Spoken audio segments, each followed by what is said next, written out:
जय माता दी बहनों, आप सभी को हरतालिका तीज व्रत की बहुत बहुत बधाई।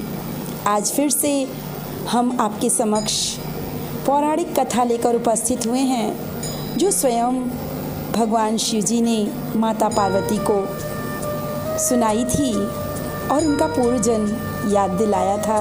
सुनिएगा, यह हरतालिका व्रत कथा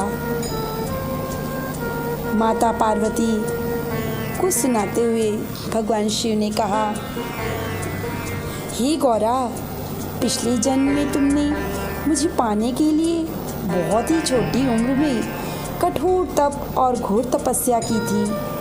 तुमने ना तो कुछ खाया और ना ही पिया था, बस हवा और सूखे पत्ते चबाए। जला देने वाली गर्मी हो या कपा देने वाली ठंड, तुम नहीं हटी डटी रही। बारिश में भी तुमने जल नहीं पिया। तुम्हें इस हालत में देखकर तुम्हारे पिता दुखी थे।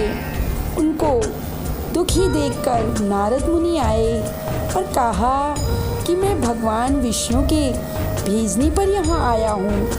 वह आपकी कन्या की से विवाह करना चाहते हैं। इस बारे में मैं आपकी राय जानना चाहता हूँ। नारद जी की बात सुनकर आपके पिता बोले, अगर भगवान विष्णु ये चाहते हैं तो कोई आपत्ति नहीं, परंतु जब तुम्हें इस विवाह के बारे में पता चला तो तुम बहुत दुखी हो गई।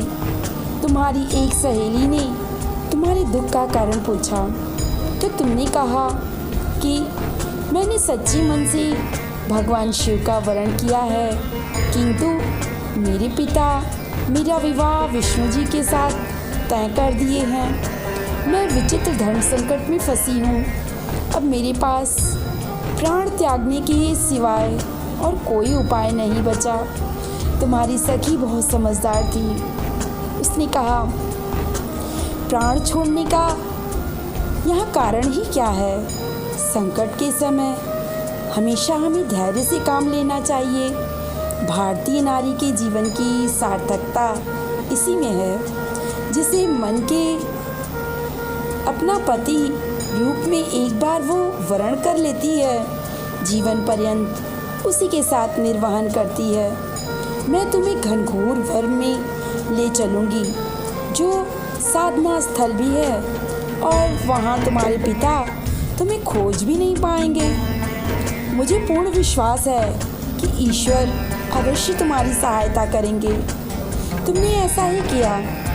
तुम्हारे पिता तुम्हारे घर में ना पाकर बहुत चिंतित हुए और दुखी हुए। इधर तुम्हारी खोज होती रही, उधर तुम अपनी सहेलियों के साथ नदी के तट पर एक गुफा में मेरी आराधना करने में लीन हो गई। तुमने रेत के शिवलिंग का निर्माण किया। तुम्हारी इस कठोर तपस्या के प्रभाव से मेरा आसन डगमगा उठा। मैं शीघ्र ही तुम्हारे पास पहुंच गया और तुमसे वर मांगने को कहा। तब अपनी तपस्या के फलीभूत अपने समक्ष पाकर तुमने कहा, मैं आपको सच्चे मन से अपने पति के रूप में वरण कर चुकी हूँ। यदि आप सचमुच मेरी तपस्या से प्रसन्न होकर यहाँ पधारे हैं तो मुझे अपनी अर्धांगिनी के रूप में स्वीकार कर लीजिए। तब तथास्तु कहकर मैं कैलाश पर्वत पर लौट गया। उसी समय गिरिराज अपने बंधु बांधवों के साथ तुम्हें खोजते हुए वहाँ पहुँचे। तुमने सारा वृत्तांत बताया और कहा, मैं घर तभी आऊँगी अगर आप महादेव से मेरा विवाह करेंगे। तुम्हारे पिता मान गए और उन्होंने हमारा विवाह करवाया। इस व्रत का महत्व यह है कि मैं इस व्रत को पूर्ण निष्ठा से करने वाली प्रत्येक स्त्री को मनवांछित फल देता हूँ। इस पूरी प्रकरण में तुम्हारी सखी ने तुम्हारा हरण किया था, इसलिए इस व्रत का नाम हरतालिका व्रत हो गया।